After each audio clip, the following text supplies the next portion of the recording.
నాయద పలికిన సీతారామ కథ నే పలికిద సీతారామ కథ.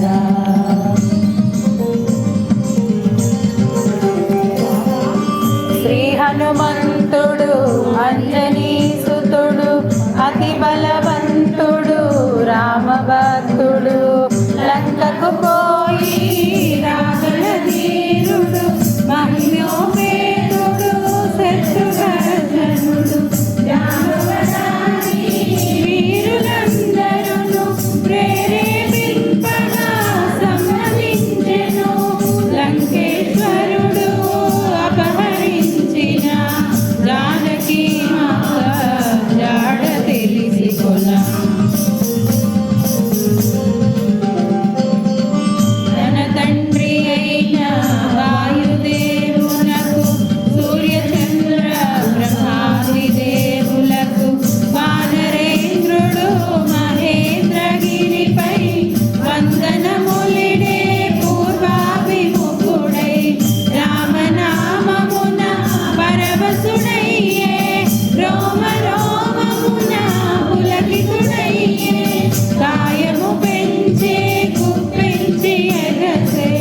దక్షిణ దిశగా లంక చేరగా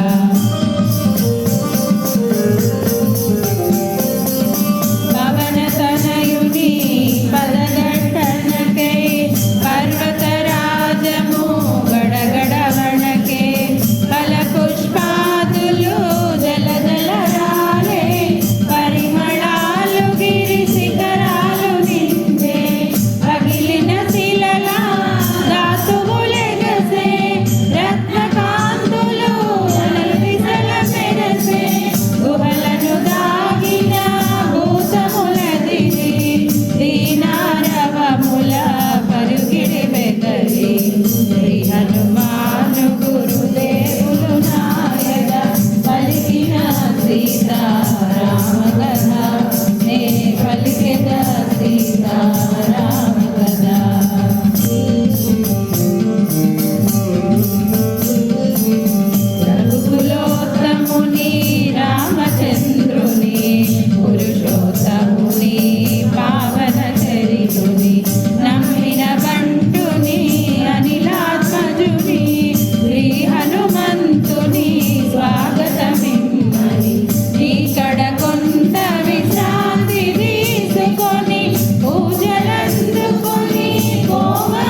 హనుమంతుడు ఆగ్రహమునగాంచే ఇది ఒక విఘ్నము కాబోలునని భారతి పడద్రోసే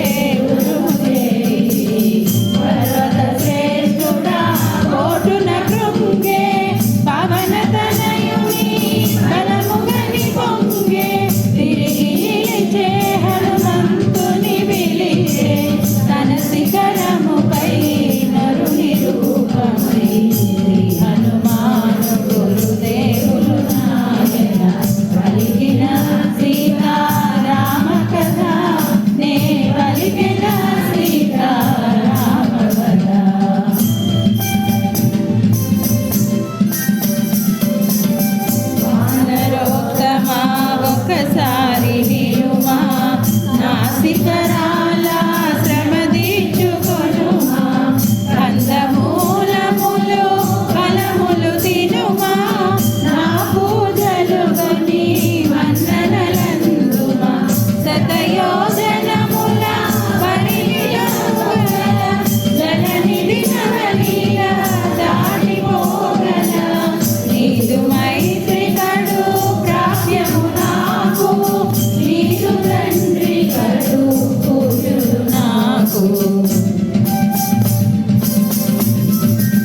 పలికిన సీతారామ కథ నే పలికెద సీతారామ కథ.